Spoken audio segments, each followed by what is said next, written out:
All right. Hi, guys. My name is Hamza. I'm going to be judging this round. Just give me a moment before we begin. I think all the panel and the trainees also here. Just give me a moment to set up.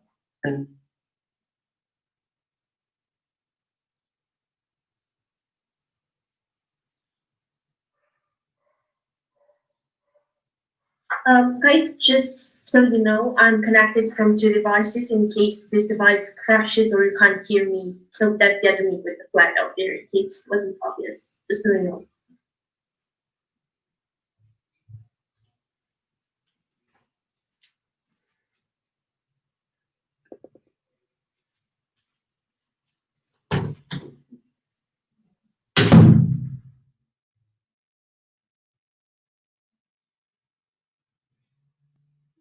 All right. Hi, everyone.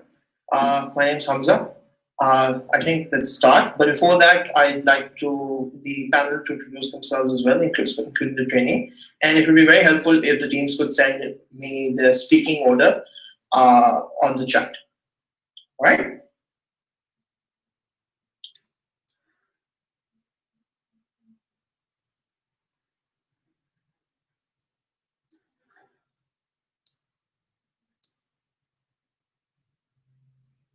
Could you maybe put in initials from your last name as well?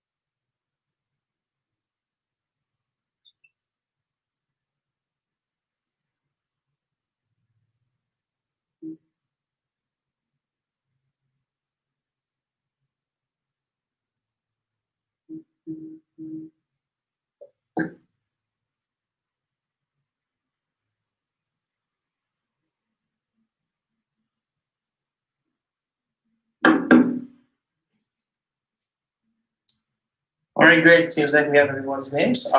If the panel can introduce themselves, that would also be fantastic.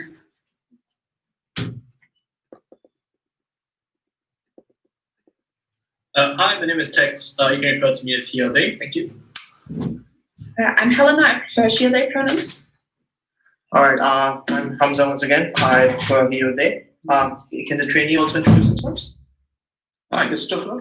Yes, I'm Christopher from Latvia. I'm happy to be here and to learn from you. All right, fantastic. So once again, congratulations to both teams for participating at the Online World Sports Mobility Championship. Welcome to round 5. The motion before the House today is that this House prefers a world where all land was held in government trust and leased out on limited term contracts. In team proposition, we have Team Romania. Applause. In opposition, we have Greece. Virtual applause. Without much further ado, I'm going to invite the Honorable Prime Minister to deliver a speech not exceeding 8 minutes in length. I'm also going to be screen sharing a timer, all right, if that's fine with everyone. All right, just give me a second.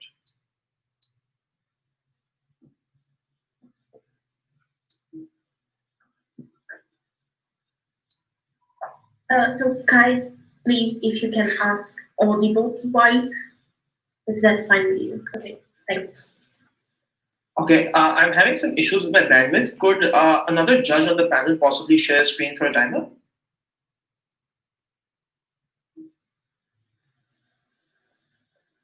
All right, just let me try once more.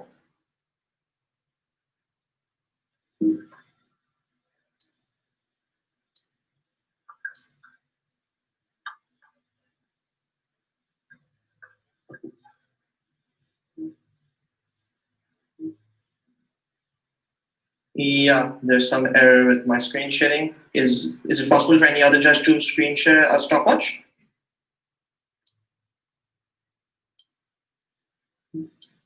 Tech, is it possible for you to do that? Ordinarily, I'd say yes, but we are having a judge issue in a different room, which I'm sorting. So can someone else do it? I can try. All right, no worries. Christopher, that would be very helpful if you could do that.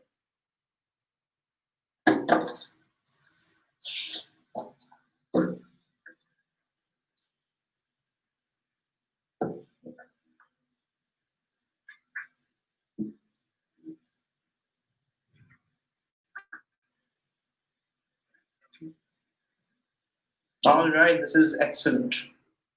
Thank Amazing. you so much for stepping in. No problem.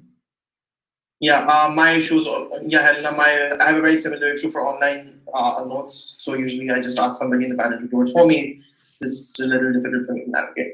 All right. If the panel can indicate that they're ready, let's start. Honorable Prime Minister, just indicate if everyone's ready, because I think Tech had an issue with a judge in the room.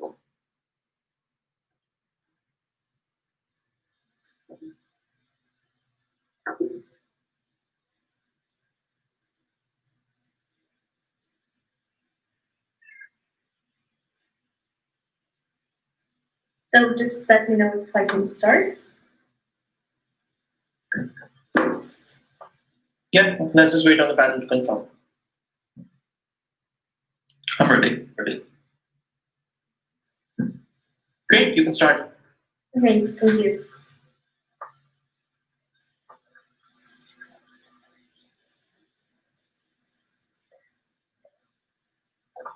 While the top 100 largest landowners in the United States own an area equal to the size of Florida, 1 in 8 people lives in slums. Panel, this is unfair, this is unjust, this is inefficient. On team proposition, we stand against this.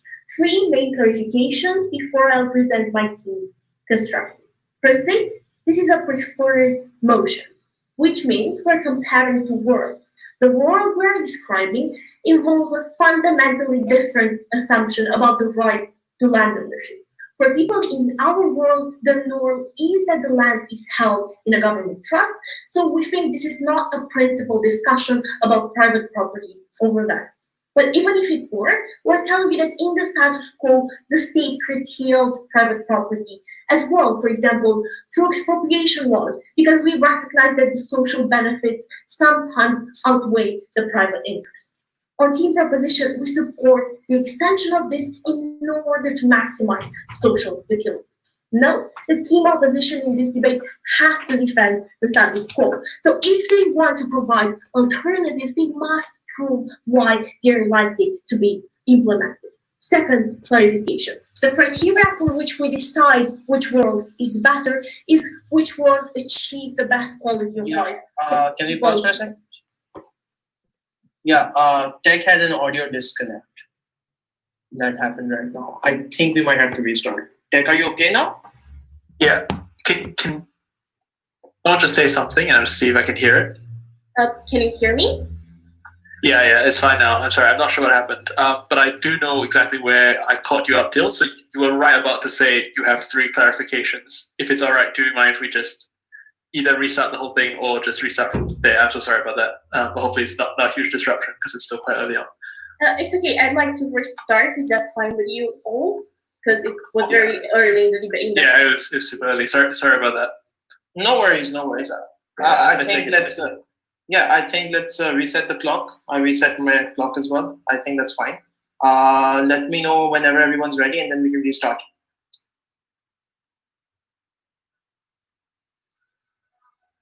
I'm ready.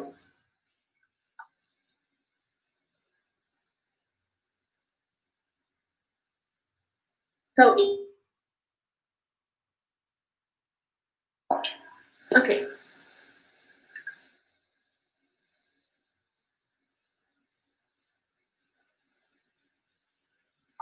While the top 100 largest landowners in the United States own an area equal to the size of Florida, 1 in 8 people lives in slums.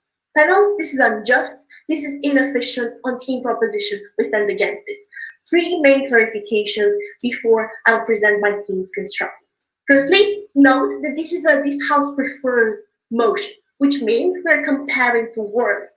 The world we are describing involves a fundamentally different assumption about the right to land ownership. So for the people in our world, the norm is that all the land is held in a government trust. So we do not believe this is a principal discussion about private property over land. But even if it were, Panel, note that in the status quo, the state curtails private property as well. For example, through expropriation laws, because we recognize that the social benefits benefits outweigh sometimes the private interest. On team proposition, we support an extension of this in order to maximize social utility. Note the team opposition has to defend the status quo. So if they want to provide alternatives, they must prove why it is likely for them to happen. Second clarification, we believe that the criteria by which we judge this debate is who achieves the better quality of life for the people living in their world. Thirdly, note that it is crucial to understand that the system differs from state to state. But a couple of things about how we believe it will look like. A, the state leases out all the land to people for a limited period of time. The land cannot be sold further. Secondly, the assets on your land are still your private property. So we believe if the land is reallocated, you will receive compensation for your investment. It's very probable that happens. Four main arguments presented by team proposition in today's debate. Firstly, how we put an end to land speculation. Sure. How long will the lease last? So I already explained to you that this system will be different from from state to state. Probably there will be for housing, for example, a longer period of time, a shorter period of time for industry. We really don't know. It depends of the legislator in each country. Second argument, the second argument is about how the state has an incentive to allocate land in the favor of people. Thirdly, about how we prevent transgenerational inequality. And fourthly, my second speaker will present an argument about developing countries and how there is more opportunity for them to develop on our side of the house uniquely. First argument, about land speculation. Look, the prices of real estate are continuously rising, so it is very profitable for you to buy property and hold on to it as much as you can, so you can then sell it at a much higher price than you initially bought it. This is problematic for three main reasons. Firstly, because it induces higher prices. Secondly, because there is a lot of unused land, which could be useful for either agriculture or housing. And thirdly, because people increase their wealth without bringing any added value to society. What changes on our side of the house? Look, speculators cannot sell land anymore. So A, if they want to lease, they have to do something productive with it. Otherwise, it will be a failed investment. But B, if they don't lease, there is more land for more people at cheaper prices to invest here.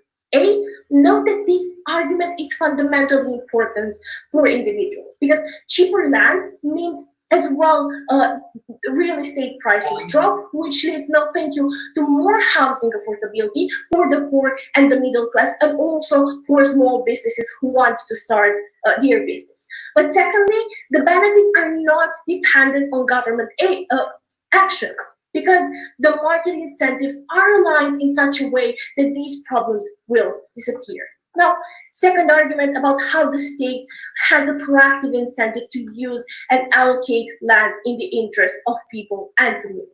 Look, no, thank you. On our side of the house, states have unique powers. A, they own all the land, which means they don't have to buy it in order to build something on it. But secondly, they don't have to bargain with any owners who have legal claims over the land, nor do they have to pay expropriation in the case, to pay compensation in the case of expropriation.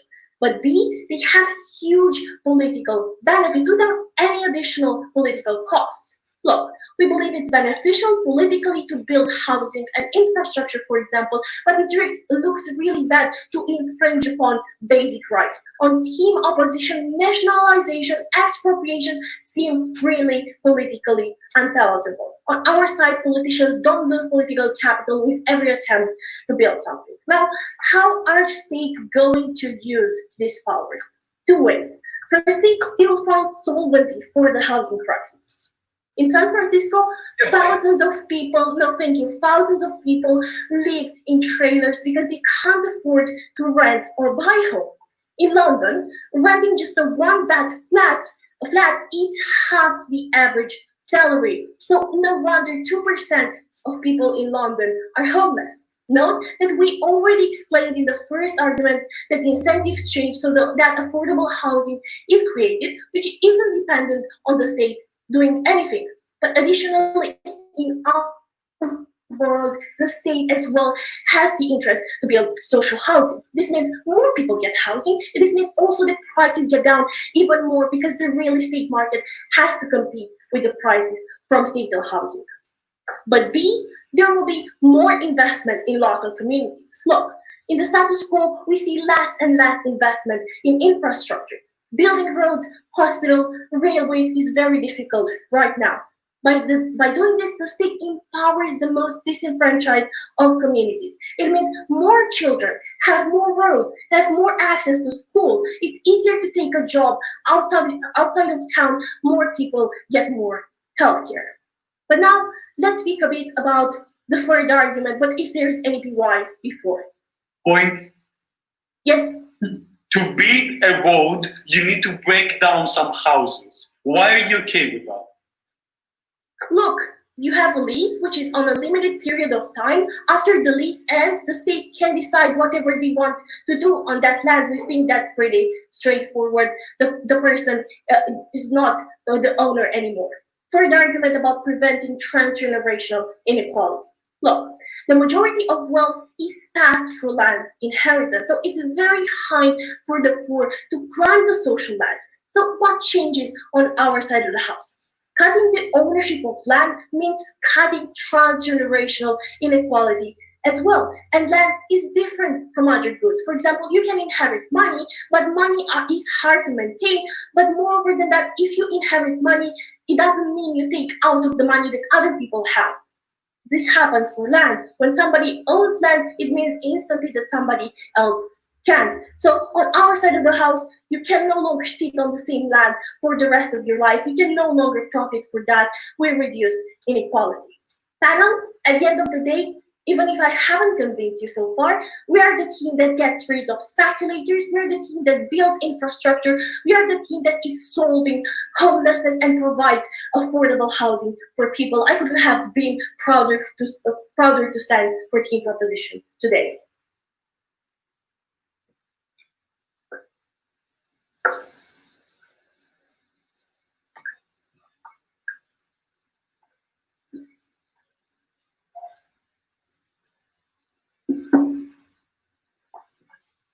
All right, thank you very much. I'd like to thank the Honorable Prime Minister for a fine speech.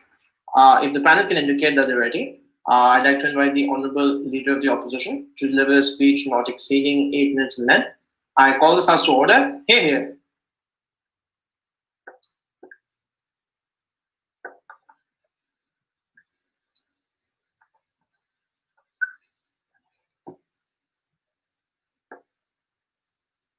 Can everyone hear me? Yes, great. I'd prefer my POIs orally, or audibly if you could. Yeah, okay.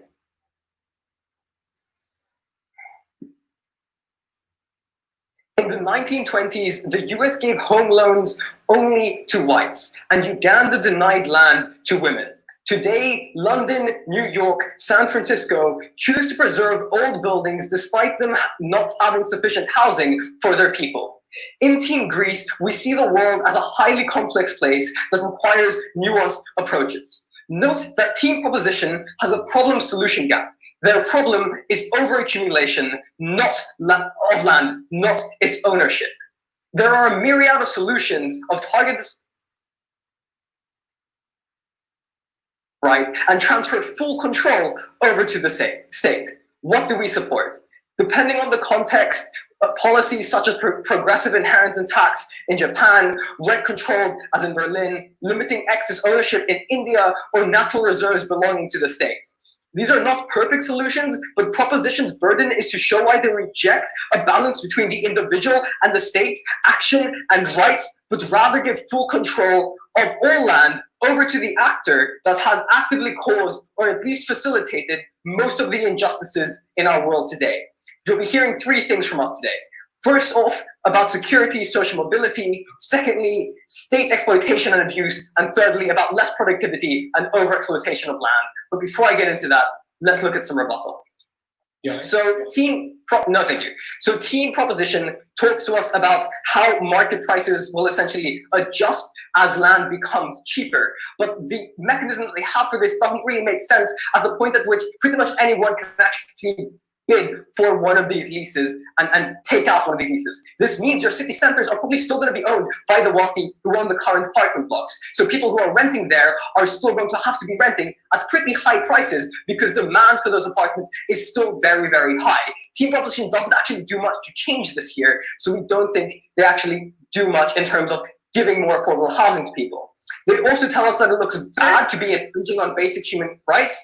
But again, if it looks so bad, and it is so bad to infringing on basic human rights, why take it away entirely, which is what Team Proposition is doing here. And then they also talk to us about status quo and about not having infrastructure. But like, yes, it made it a bit more expensive to build infrastructure at our side, but the infrastructure that's really necessary, people get compensated for just like they do on Team Proposition side, and that infrastructure gets built. So moving on to my constructive about security and social mobility. First, let's look at some context. No, thank you.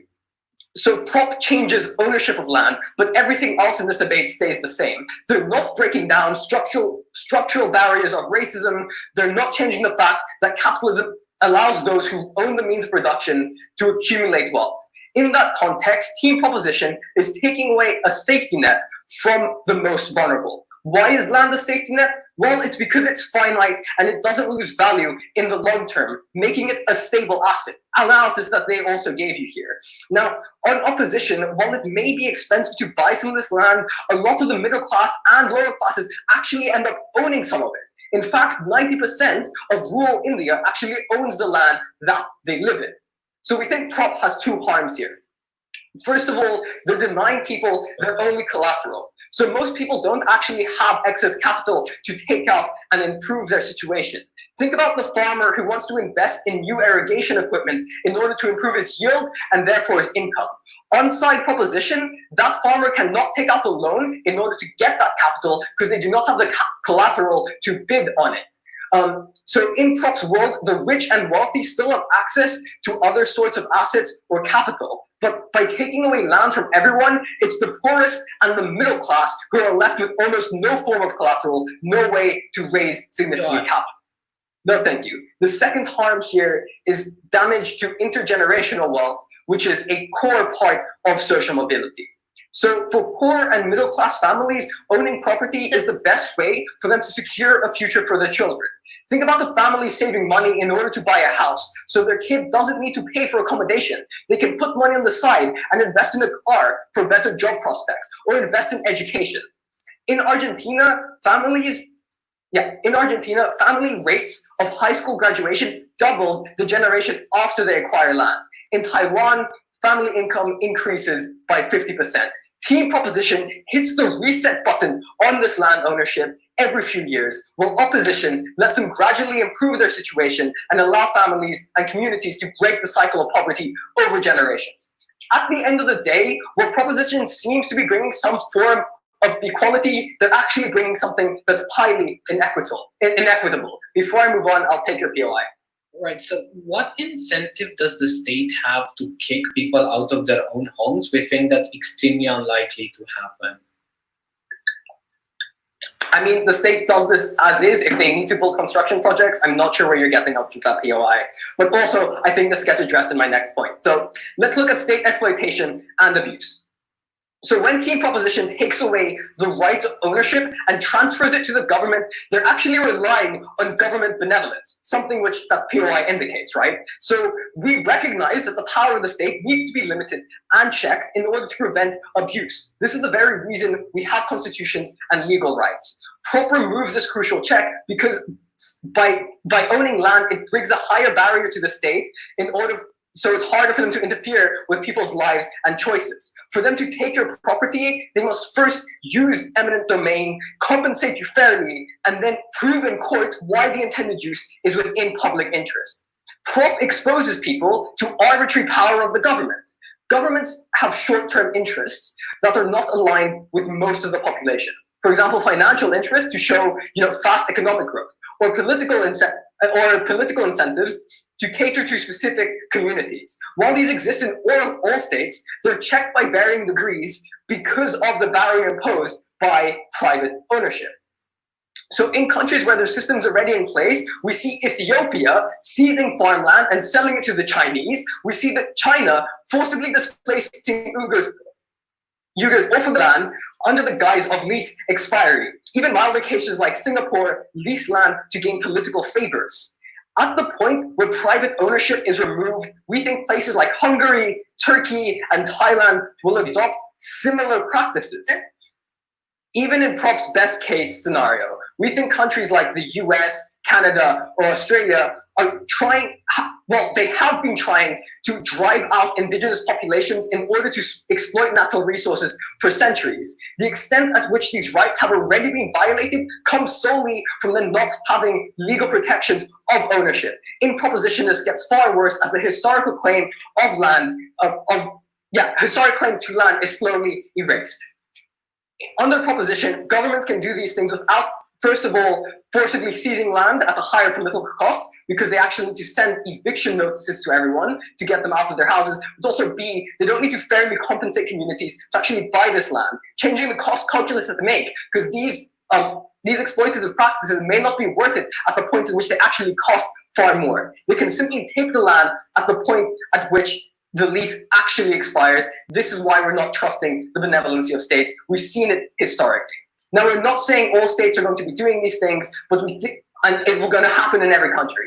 But we think team proposition opens the gateway for it to be happening in far more countries, and those countries doing far more of these things. So for all the above reasons, side with team opposition.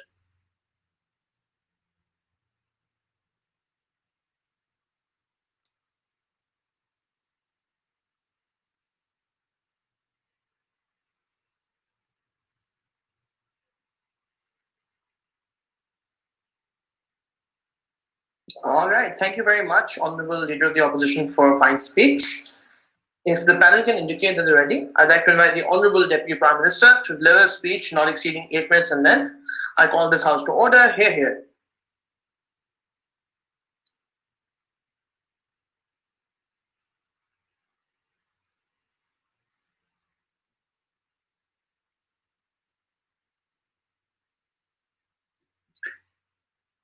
Am I audible? Is it fine if I speak like this?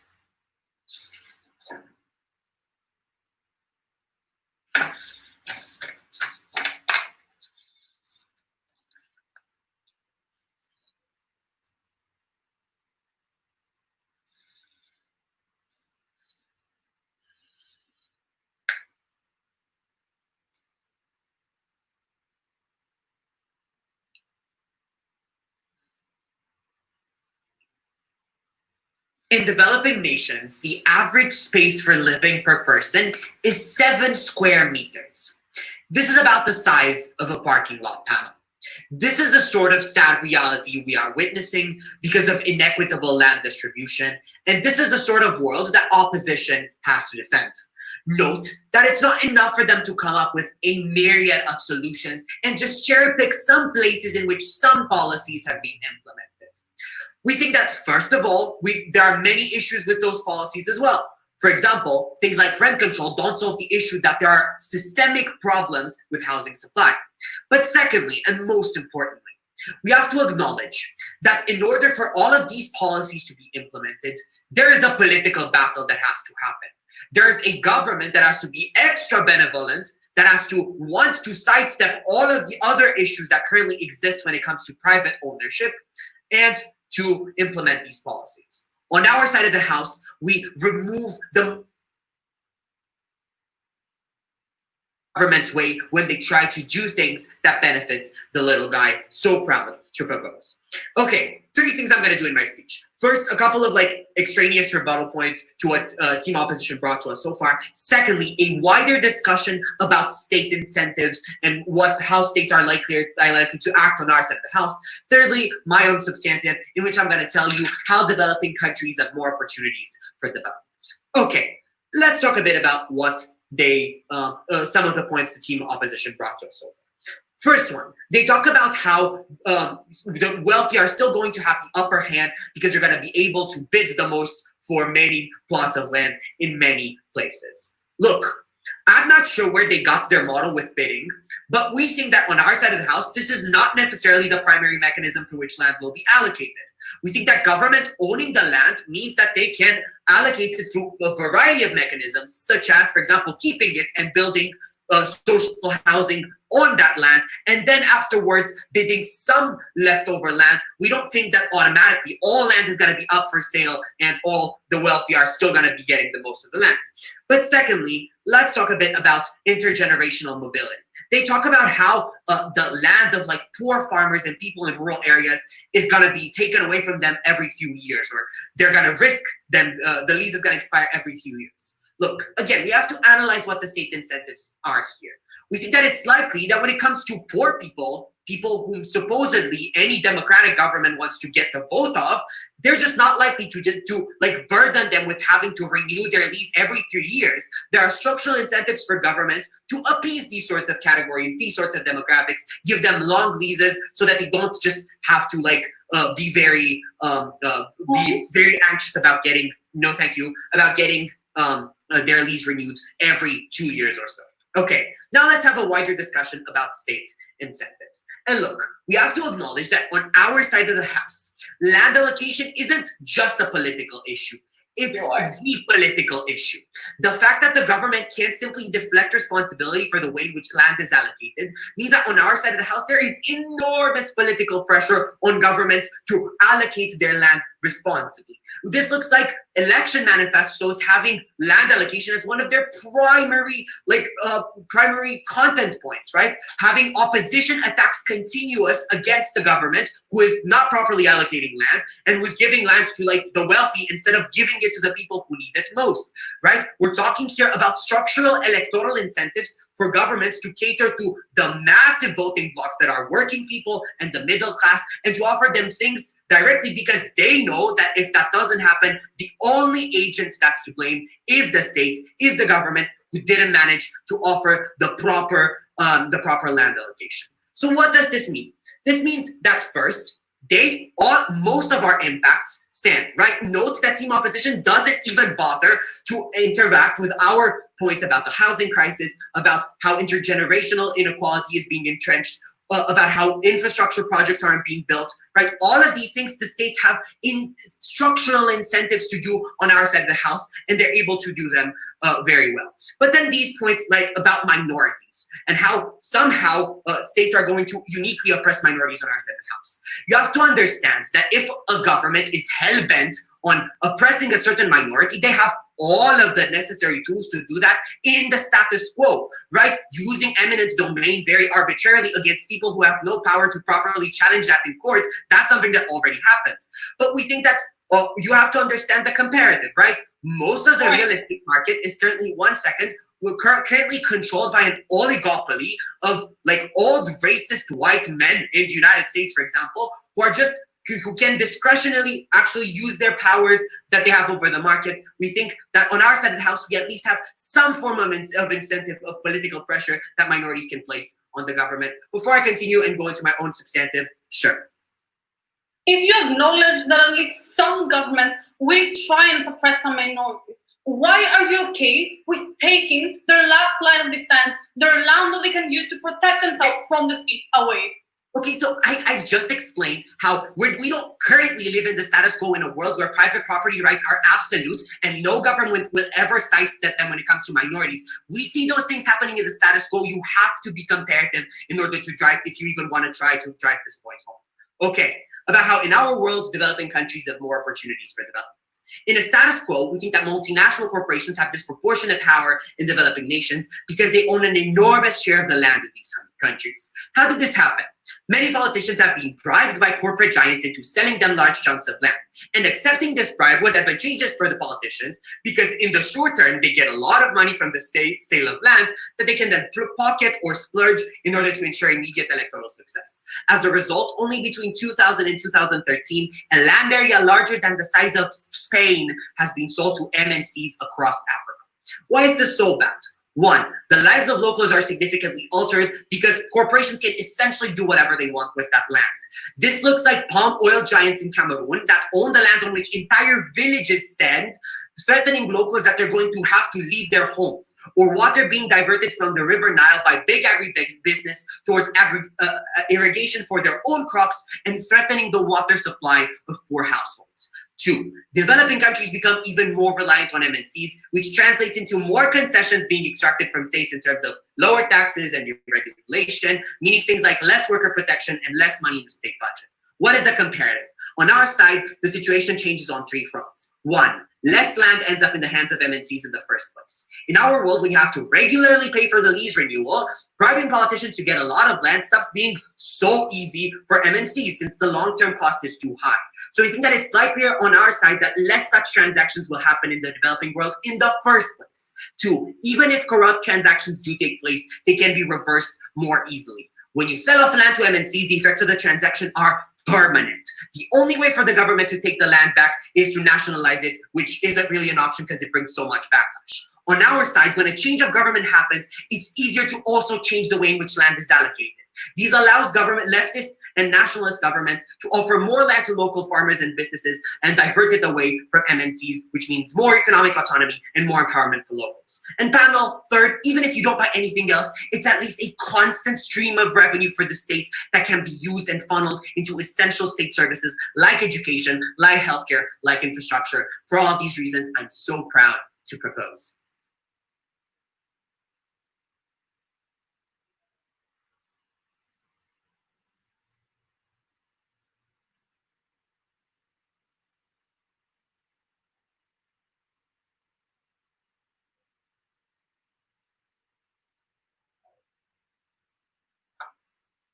I'd like to thank the speaker for that fine speech. If the panel can indicate that they're ready, I'd like to invite the Honorable Deputy Leader of the Opposition to deliver a speech not exceeding 8 minutes in length. I call this House to order. Hear, hear.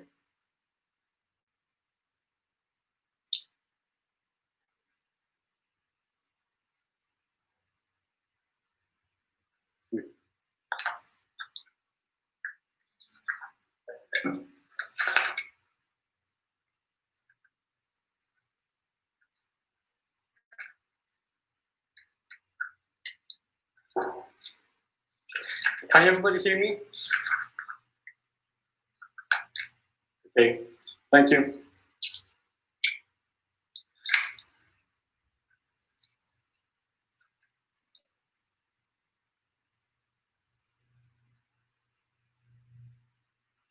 Team Prop has argued why we need to stop overaccumulation, but not why the state should hold all land. Things like progressive inheritance, rent caps, and other alternatives can fix the issues without taking away all land, even from indigenous groups, even from minorities that side Prop wants to protect. In this, before I talk to you about how this motion creates incentives for less productivity and overaccumulation, let me about the main things brought up by side Prop. Now, thus far in this debate, we have two main classes. One, on helping vulnerable groups like minorities and indigenous peoples, and secondly, whether the state should own the land, whether we trust it to own it. Right, so let's get on with the first class. So in the first OO speech, we told you why civil rights are linked with human rights, right? So, but because you own the land, you have that checks and balances to the government. So your human rights and your civil rights are protected because, because of your ownership of the land. No, thank you. Now, this is important because they haven't really attacked this line of response. Exactly because of that, that's how we preserve that civil right that side wants to attack, right? Now, moving on further in the class. Basically, they claim protecting, they basically claim that they want to protect the vulnerable groups, and inheritance is giving a huge advantage to the rich and like the 1% and the higher. One, inheritance for the rich is partly land, yes, we agree, but the most things that they get is stocks, paintings, and other forms of inheritance that would continue to exist in the status quo. And not only that, they would potentially increase in value because they just won't spend it on land, but they would spend more on patents, right? So that inequality of inheritance would still exist. Secondly, and most importantly though, the people who actually get most inheritance from the land is the lower middle class and the poor, which are not able to get liquidated cash, really rich patents and stocks in companies. They are the ones that inherit the most money out of land. That is the thing that that side pop is taking away. This is really important to everything that they said, right? Because if inequality is so important, because they lose that value, because they get more, because the rich get more money, that means that side prop is actually making it worse by not giving the vast majority of inheritance that the poor already get from the land, right? Then they say how it is not likely to renew leases, and therefore because they want to appease the poor, the governments want to appease the poor, and therefore would never hurt them. To that, we have a really basic response to it covers, right? If the governments were so willing to appease the poor, because the poor have so much political capital, ladies and gentlemen, they would have public healthcare that is really good, right? They would have really good public housing from the status quo, because yes, governments want to appease the poor, but that's not how it works. You need political capital in order to have any power in the government. Guess how you get that political capital? The middle class and the middle lower class did not get the political capital because they own businesses. They did not get that political capital because they don't own anything else other than the land that they have that stops the government from having absolute control over them. This is also why the whole political pressure point doesn't work, to the point they get the political capital away from the lower and middle class. Therefore, what pressure are you enacting on the government to not do all of those bad things that they said? By the way, the whole thing about having political pressure makes our second argument in the first speech even stronger, to the point that that political power is necessary to not go over indigenous people's land just because the state wants to. Right. On the second class, about whether we trust the state or not, right?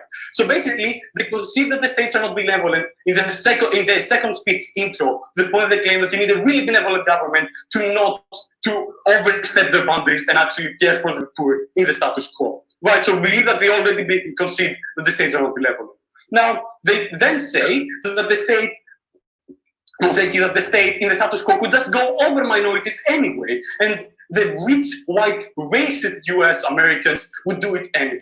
To that, we basically say to you that they contradicted themselves, to the point that in the first speech, they said that the state cannot have pure control over the land in the status quo, and therefore they cannot do whatever they want. Therefore, they can also not do whatever they want with the land of the natives. They can also not do what they want with the land of minorities. And whenever they do that, there is actually huge political capital, because they believe that ownership is important in that world, and they want to stop it. Now, before I move on to the rest of the case, I'll take your POI. Sir, so what can happen in your side of the house is things like Dakota Access Pipeline being built over indigenous land. What can't happen is big corporate giants being expropriated and their land being used for public housing. That second thing can happen on ours. In Canada, where they built the pipeline, actually the land was owned by the Canadian government. That's why they were able to build a pipeline. That's why in the US, they have really hard time going over the native Navajo lands, exactly because the Navajo have sovereignty over it. That's why it's hard. Now, this motion, move on to the documentation. This motion creates incentives for less productivity and overexploitation. Leases create perverse incentives to individuals because of their short-term nature. This is relevant to two stakeholders. One, smallholders of land, and secondly, investors and businesses. The lease, given its limited time span, alters the incentive structures of the leaseholders in two ways. One, it makes them more disinterested in investing towards the long-term productivity of that land. For example, in China, while the productivity of the farmers increased during the first years of the lease system, it started rapidly declining as they got closer to the first expiration dates of that lease, and never recovered from that. This happens exactly because the leaseholders are reacting rationally. They avoided investing in the land because they were unsure if they would be the ones reaping the full benefits from it. Secondly, it creates an incentive to overexploit the land in the short term. It removes the incentives to think of the long term when the land won't be yours. This means that you look for a quick return on the land without caring for its future prospects. For example, in an agricultural setting, they overuse fertilizer and they end up literally poisoning the water tables, or they use intense irrigation which salts the earth to the point of no return. These take a few decades. In the status quo, most farmers are disincentivized from doing those practices because they will still have that farm in the future. Under PROP, the big farm owners have an incentive to just lease a different plot of land and the ruined ones go to the poor. Secondly, in an urban setting, you build infrastructure fast and cut corners to maximize your profit in the limited time that the lease allows you to, making your buildings paper towers. Underside OP, the fact that the land is yours and will be yours will be your child's after you means that you have a greater incentive to act as a guardian to it. This is important for two reasons. One, because you generate more profit and economic growth for that society in the long term, and secondly, because it leads to more sustainable development modes. Notice how this clashes with the whole thing about development in the first piece. Ultimately, we prevent the overexploitation of land that happens under PROP and maintain the incentives that maximize consistent productivity. Vote for the side that does best with the land. Vote for side OP.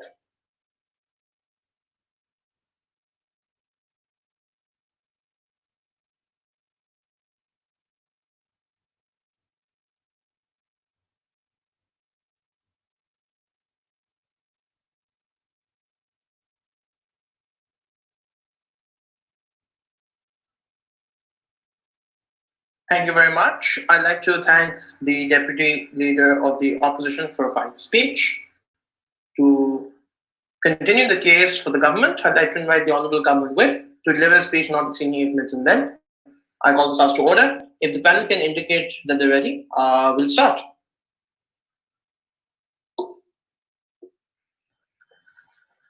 Okay, so am I audible? Yeah, cool.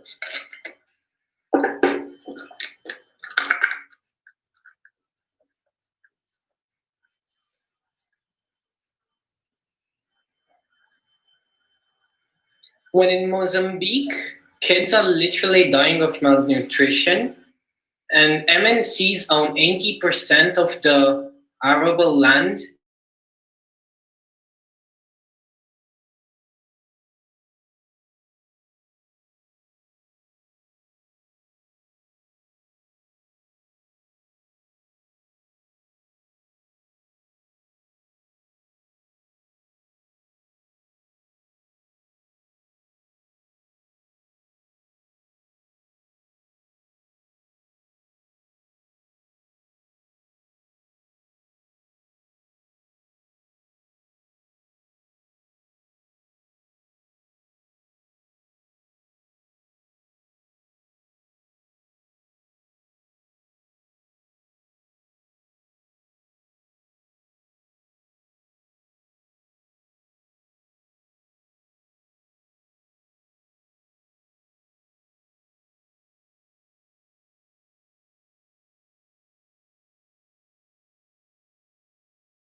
Hello, Tinatinda. What can I do for you? Can you please add me to room 25? I was facing some network problem. Yeah, in a moment. Hola, vale, ¿me puedes mover a la 21 también, por favor? Me desconecté del internet y me sacó. Gracias.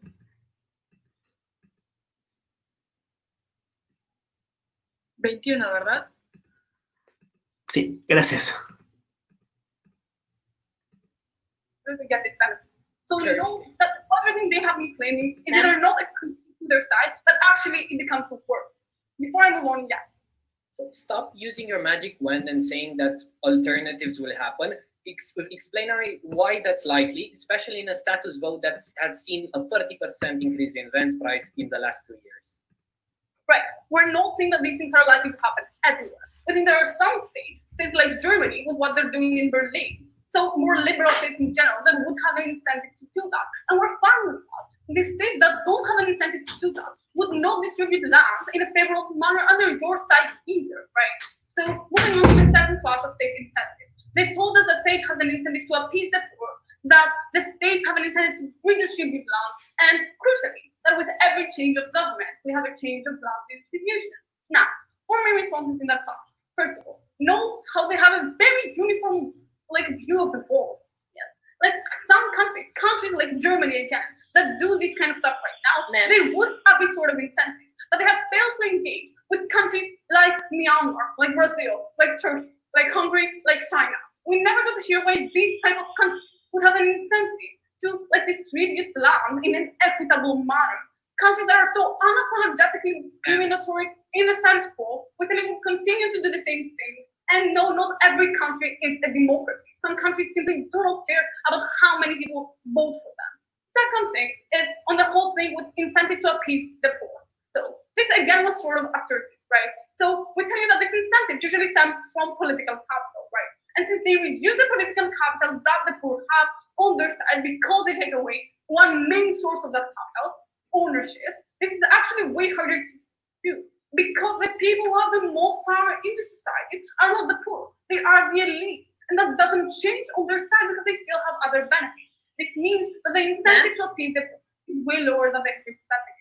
Thirdly, on the whole thing with public pressure again, we tell you that this relies on the assumption that the citizens of that country actually want equitable distribution, which is something that we question, especially since, again, the people who hold the most power are the elite, are the people with financial incentives to get land for themselves. We don't see how that political pressure would work to create a more inclusive environment when everyone would think in a self-centered manner. Now, lastly, of all these points, is that they literally conceded the immense instability that exists when they said that every different government would change land distribution. They considered the subjective criteria that exists, that governments would advance their own political benefits. Things like, for example, what happened in Singapore, things like what we think would happen in most not completely liberal and democratic countries. Even in more democratic ones, like countries like even the USA, with a government like the Trump administration, we simply do not see how these things could happen. Last class is on development. They've told us that somehow MNCs will move out of the developing world and leave them alone to prosper freely. And we have three main responses now. First of all, their description of the status quo is usually inconsistent with their own benefit. Because if MNCs are powerful enough to change the entire tax system of a country, we do not see how they wouldn't have the power to make the government give them more land or renew their leases to that same MNC under their side. Second response is that MNCs have been asserted on their side to be inherently negative. Things like environmental pollution are things we also disagree with, and we can have environmental laws for that. But it's simply not enough to prove that some companies pollute to abolish the notion of ownership. We tell you that most MNCs actually help these countries to the extent that they provide jobs and facilitate exports, things that are both beneficial for that economy. And lastly, they pretty much, on our point about individual productivity, the only thing they told us is that people have an incentive to make money. Yes, they do. They have never engaged with the way in which they make money. Our entire argument of that still stands. For all the above reasons, stand with two please.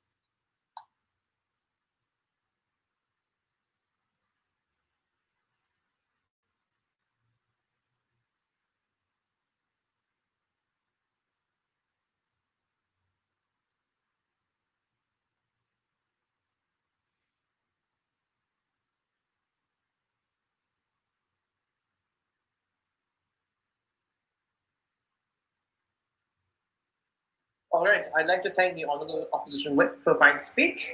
If the panel can indicate that they're ready, I'd like to invite the Honorable Opposition Reply Speaker to close the debate for the opposition. I call this House to order. Hear, hear.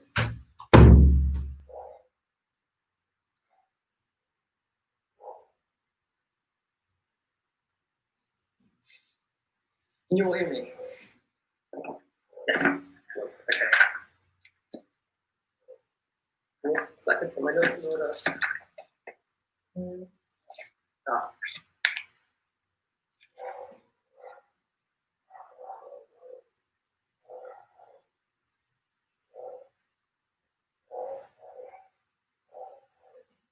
In this debate, side proposition has argued why some people owning too much land is problematic. But this debate was but that was about the ownership of land, and they haven't really spoken or engaged with the benevolency of governments or anything like that. At the end of the day, this comes down to whether or not we're okay with people owning land, not whether or not we're okay with people over-accumulating it. On our side of the house, we're also against over-accumulation. We just think that there's better ways to do it, something which team proposition hasn't really dealt with in this debate. 2 things from me in my reply today. First off, about the benevolency of governments, and secondly, about the impact of land ownership. So we've talked to you about the benevolency of governments. We've told you how, well, governments don't really have a long-term drive. They have a short-term drive because they care about maximizing their political capital, maximizing the economic output of that country when they are in office, right? And team proposition responds to this by saying that, oh, we're just cherry-picking some examples. But we engage with their best-case scenario, right? Liberal democracies like the US and Canada and Australia, right? So we think that ultimately it's very problematic that Team Prop hasn't really dealt with this. But it's far worse when they try and tell us that governments frequently changing policy is actually a good thing. Because then they're essentially conceding that entire point, because they're saying that they're perfectly fine with governments, changing ownership and changing land distribution policies. At which point we think it's far more likely that as you cycle through governments, you keep having these problems that we brought you in that first speech about, having these short-term incentives, wanting to exploit land, wanting to push people away from political capital.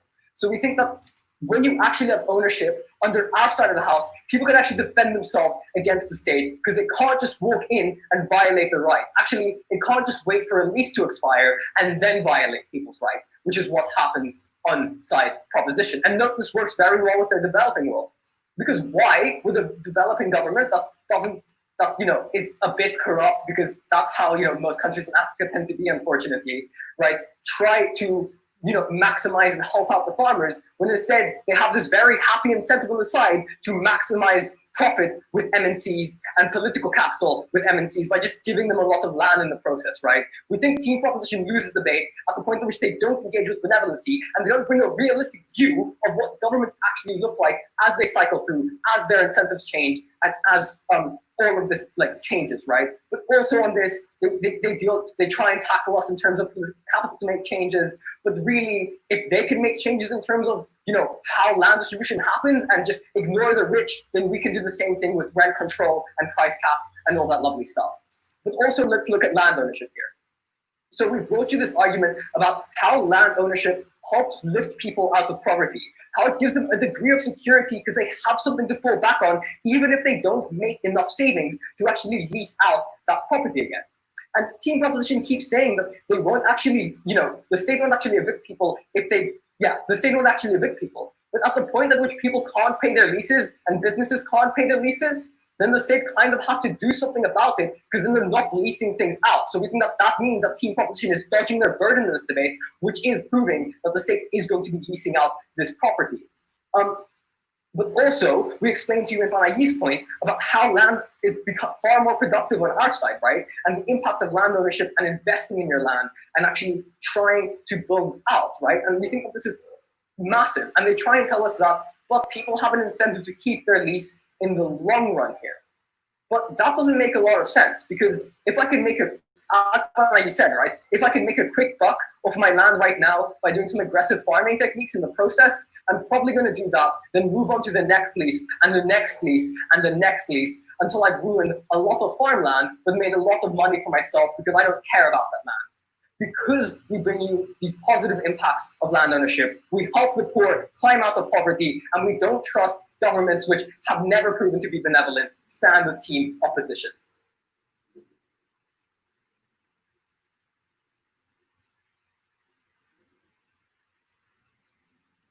Cool. I'd like to thank the speaker. I'd like to invite the only government advised speaker to deliver a speech not exceeding 4 minutes in length. I call this House to order. Hear, hear.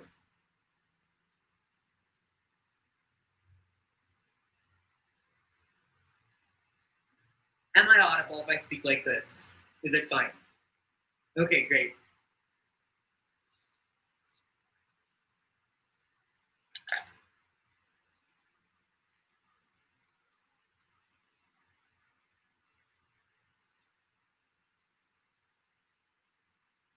Panel, this entire debate boils down to one simple question.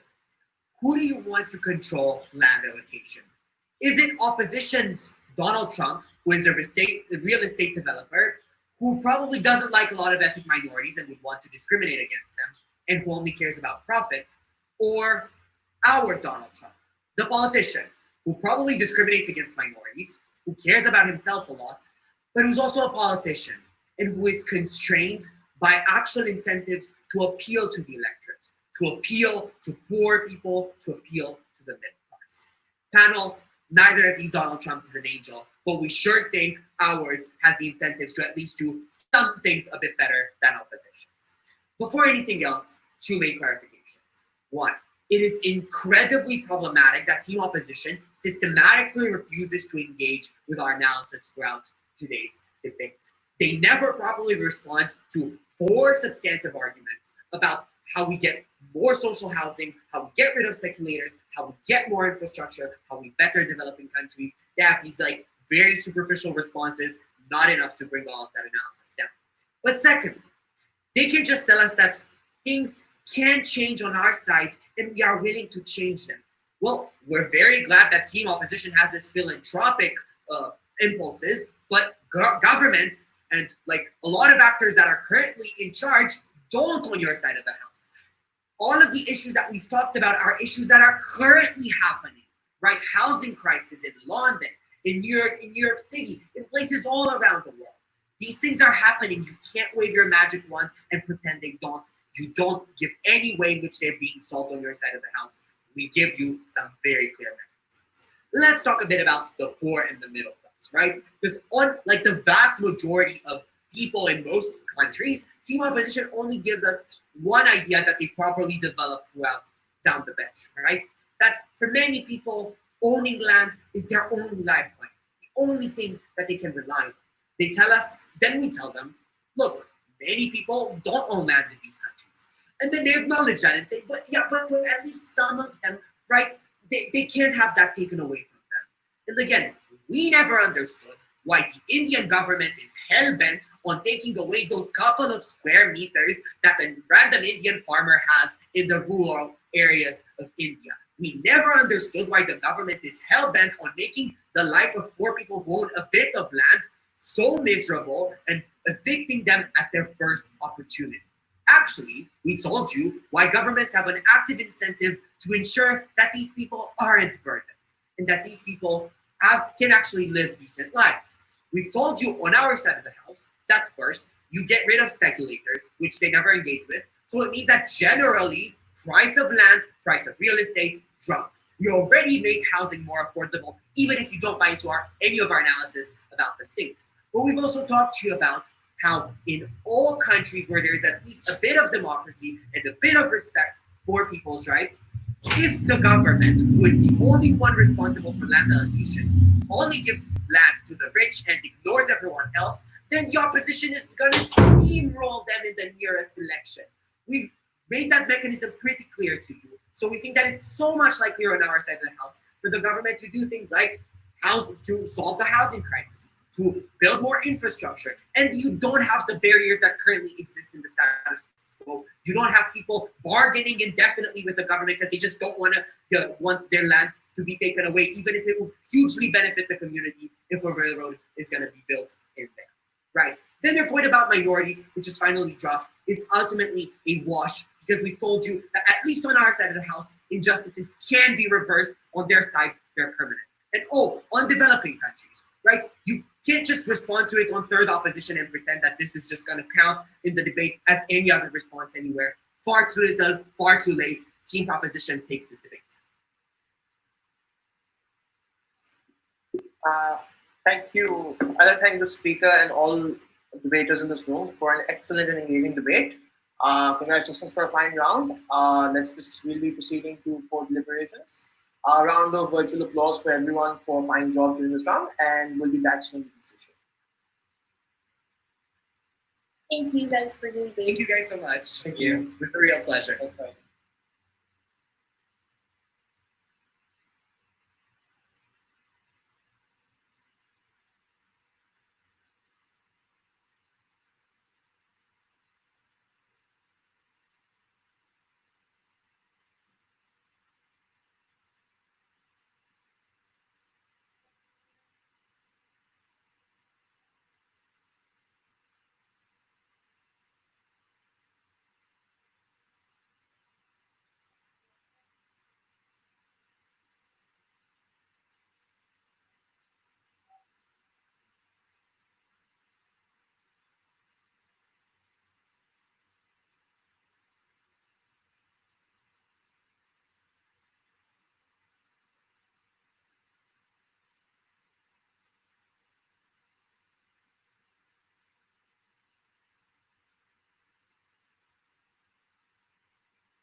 Yeah, hi. Sorry, I was off away from my keyboard for a second. Had to run to the loo.